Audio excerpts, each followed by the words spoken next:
اے پیغمبر لوگوں سے کہہ دو کہ اگر تم اللہ کو دوست رکھتے ہو تو میری پیروی کرو، اللہ بھی تمہیں دوست رکھے گا اور تمہارے گناہ معاف کر دے گا، اور اللہ بخشنے والا ہے، مہربان ہے۔ کہہ دو کہ اللہ اور اس کے رسول کا حکم مانو، پس اگر وہ نہ مانے تو اللہ بھی کافروں کو دوست نہیں رکھتا۔ اللہ نے آدم اور نوح اور خاندان ابراہیم اور خاندان عمران کو تمام جہان کے لوگوں میں سے منتخب فرمایا تھا، ان میں سے بعض بعض کی اولاد تھے، اور اللہ سننے والا ہے، جاننے والا ہے۔ وہ وقت یاد کرنے کے لائق ہے جب عمران کی بیوی نے کہا کہ اے پروردگار، جو بچہ میرے پیٹ میں ہے میں اس کو تیری نذر کرتی ہوں، اسے دنیا کے کاموں سے آزاد رکھوں گی، تو اسے میری طرف سے قبول فرما، تو سننے والا ہے، جاننے والا ہے۔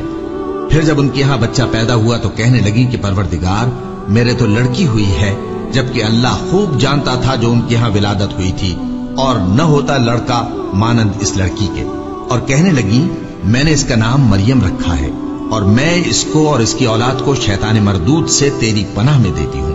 تو اس کے پروردگار نے اس کو پسندیدگی کے ساتھ قبول فرمایا اور اسے اچھی طرح پرورش کیا، اور زکریا کو اس کا کفیل بنایا۔ زکریا جب کبھی عبادت گاہ میں اس کے پاس جاتے تو اس کے پاس کھانا پاتے۔ یہ کیفیت دیکھ کر ایک دن مریم سے پوچھنے لگے کہ مریم یہ کھانا تمہارے پاس کہاں سے آتا ہے؟ وہ بولی کہ اللہ کے ہاں سے آتا ہے، بے شک اللہ جسے چاہتا ہے بے حساب رزق دیتا ہے۔ اس وقت زکریا نے اپنے پروردگار کو پکارا، عرض کی کہ پروردگار مجھے اپنی طرف سے اولاد صالح عطا فرما، تو بے شک دعا سننے والا ہے۔ چنانچہ وہ ابھی عبادت گاہ میں کھڑے نماز ہی پڑھ رہے تھے کہ فرشتوں نے آواز دی کہ زکریا اللہ تمہیں یحییٰ کی بشارت دیتا ہے، جو کلمۃ اللہ یعنی عیسیٰ کی تصدیق کریں گے اور سردار ہوں گے، اور عورتوں سے رغبت نہ رکھنے والے، اور ایک پیغمبر یعنی نیکوکاروں میں ہوں گے۔ زکریا نے کہا اے پروردگار میرے ہاں لڑکا کیوں کر پیدا ہوگا کہ میں تو بڈھا ہو گیا ہوں اور میری بیوی بانجھ ہے۔ فرمایا اسی طرح اللہ جو چاہتا ہے کرتا ہے۔ زکریا نے کہا کہ پروردگار میرے لیے کوئی نشانی مقرر فرما دے۔ فرمایا تمہاری نشانی یہ ہے کہ تم لوگوں سے 3 دن اشارے کے سوا بات نہ کر سکو گے، تو ان دنوں میں اپنے پروردگار کی کثرت سے یاد اور صبح و شام اس کی تسبیح کرنا۔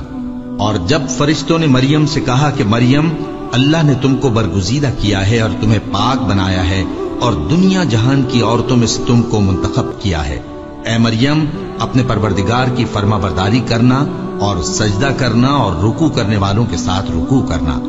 اے نبی یہ باتیں اخبار غیب میں سے ہیں جو ہم تمہارے پاس بھیجتے ہیں۔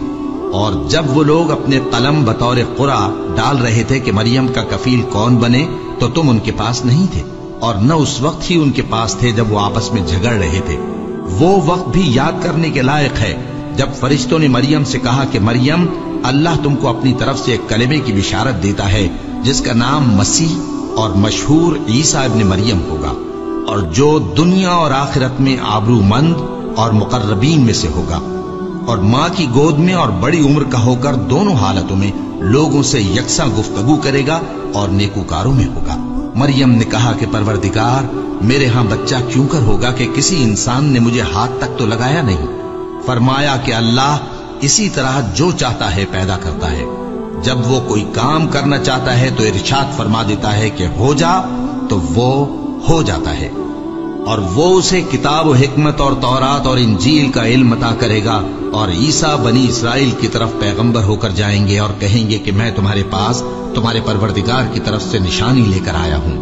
وہ یہ کہ تمہارے سامنے مٹی سے پرندے کی صورت بناتا ہوں، پھر اس میں پھونک مارتا ہوں تو وہ اللہ کے حکم سے سچ مچ پرندہ ہو جاتا ہے، اور پیدائشی اندھے اور ابرص کو تندرست کر دیتا ہوں،